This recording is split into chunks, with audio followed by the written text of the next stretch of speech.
La Segunda Asamblea General Extraordinaria del Sínodo de Obispos, convocada por el Papa Francisco bajo el lema Los desafíos pastorales de la familia en el contexto de la evangelización, que se llevó a cabo a principios del 2013, abordó el tema de la vocación y la misión de la familia en la Iglesia y en el mundo contemporáneo, donde se formuló una orientación pastoral adecuada para atender a las personas y a la familia.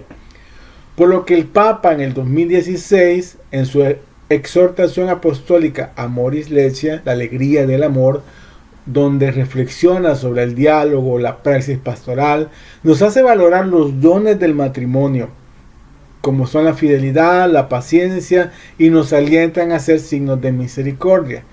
La Iglesia, a través de la catequesis, forma al niño y le instruye, pero nunca va a sustituir el papel de los padres.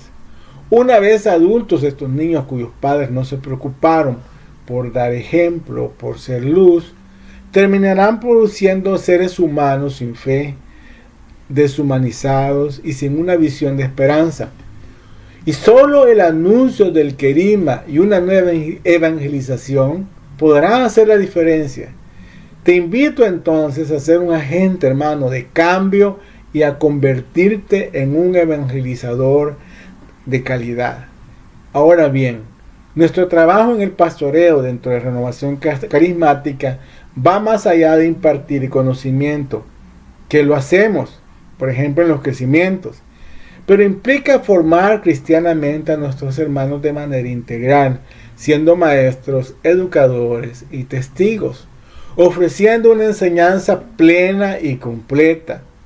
Y para ello nosotros necesitamos valernos de diferentes formas para hacerlo, diferentes, dimensiones de nuestro trabajo.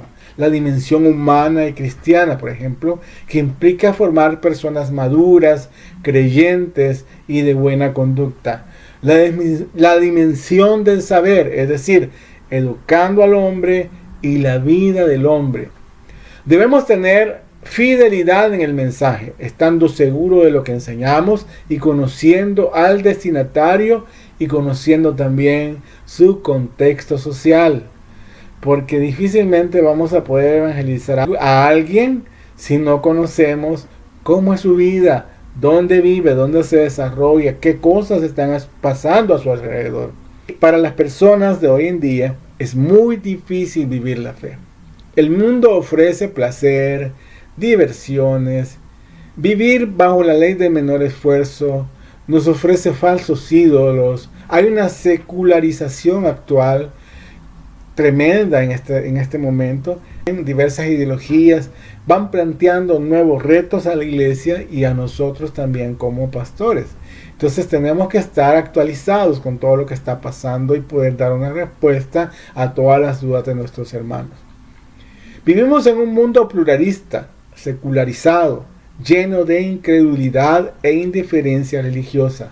Muchos dicen buscar certezas y valores, pero tienen a la mano varias formas de religiosidad falsa y terminan confundiéndose, haciendo que terminen por abandonar la práctica religiosa regular y vivir sus vidas como si Dios no existiera. Otros se ven afectados por las pruebas y corren el alto riesgo de que su fe se apague. Y por ello debemos recordar a Jesucristo cuando nos dijo: yo soy el camino, la verdad y la vida. Nadie va al Padre sino por mí. San Juan 14:6, ¿verdad? Ahora bien, ¿qué nos está queriendo decir Jesús en esta cita? Hermanos, no nos desviemos del camino.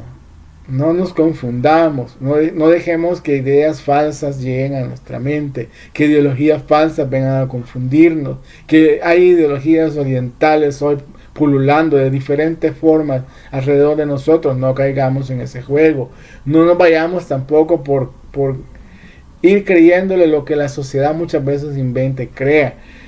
Hay tantas ideologías, tantas creencias, tantas maneras de ver la vida, que de repente alguien ya no haya que creer y se sale de la iglesia y se va de la iglesia y deja de creer en Dios porque se confunde con un lenguaje, dice, adaptado a los tiempos actuales y a las personas. Entonces nosotros debemos educar a los cristianos en el sentido de su identidad de bautizados, de creyentes, de miembros de la iglesia abiertos y en diálogo con el mundo. Es decir, nosotros no vamos a ir a pelear tampoco con la gente, no vamos a ir a discutir, no vamos a ocupar la palabra de Dios para crear contiendas, pero sí tenemos que estar abiertos al diálogo. Cuando alguien viene con dudas, y no viene con la idea de pelear, pues, sino, quiero que me entiendan, viene con dudas, necesita que usted le aclare algo. Usted debe estar abierto a atenderlo, a escucharlo y a dar una respuesta.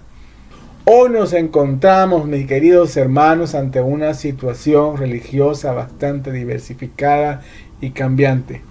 Los pueblos están realmente en movimiento. Realidades sociales y religiosas que tiempo atrás eran claras y definidas, hoy día se transforman en situaciones muy complejas. Basta pensar en algunos fenómenos como el neoliberalismo, las migraciones masivas, la descristianización de países de antigua cristiandad, el influjo pujante del evangelio y de sus valores en naciones con mayoría no cristiana, la aparición de mesianismos y sectas religiosas. Todas las formas de la actividad misionera están marcadas por el objetivo de promover la libertad del hombre, anunciándole a Jesucristo. La iglesia es fiel a Cristo, del cual es el cuerpo y la continuadora de su misión. Es decir, que ella camina por el mismo sendero que Cristo, es decir, por el sendero de la pobreza, de la obediencia, en el servicio y la inmolación propia hasta la muerte, de la que surgió victoriosa por su resurrección. Por otra parte, la iglesia se dirige al hombre en el pleno respeto de su libertad. La misión no coarta la libertad, sino más bien la favorece. La iglesia propone no imponer nada, respeta a las personas, respeta la cultura y se detiene ante el sagrario de la conciencia. A quienes se oponen con los pretextos más variados a la actividad misionera de la iglesia, ella va repitiendo: abran las puertas a Cristo. Transmitimos la enseñanza de los apóstoles. La tarea que realizamos participa de la propia misión de Jesús y se remonta a la iglesia apostólica. En realidad, el mensaje evangelizar de la iglesia hoy y siempre es el mensaje de la predicación de Jesús y de sus apóstoles.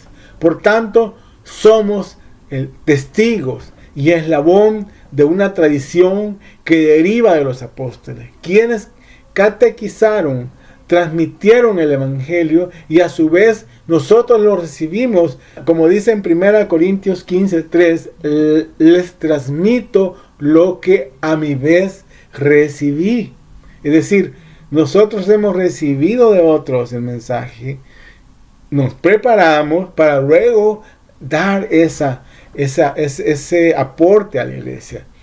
La predicación apostólica se ha de conservar por transmisión continua hasta el final de los tiempos. Hay en ella ciertas constantes inalterables al paso del tiempo que figuran toda la misión de la iglesia y por tanto el evangelizador ha de conformar su acción educadora con apego al depósito de la fe. Mi doctrina no es mía, sino del que me ha enviado. San Juan 7:16.